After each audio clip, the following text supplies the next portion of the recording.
इथं आपण 1.5 इंचावर मार्किंग केलेले आहे. त्यानंतर आपण टाकतोय छातीचं माप. साधारण छातीचं माप जर 40 असेल तर आपण 40चा चौथा किती होतो? 10.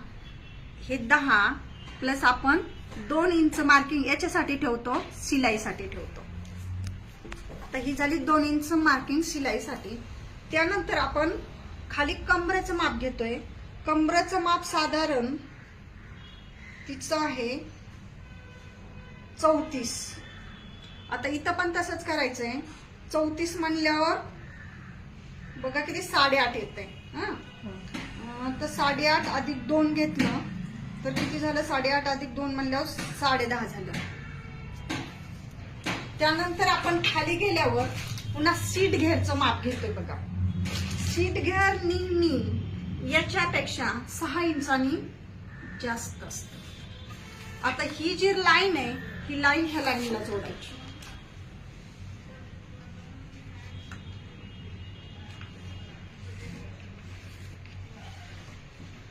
झाली. आता ह्याला आपण कट करून घेऊया.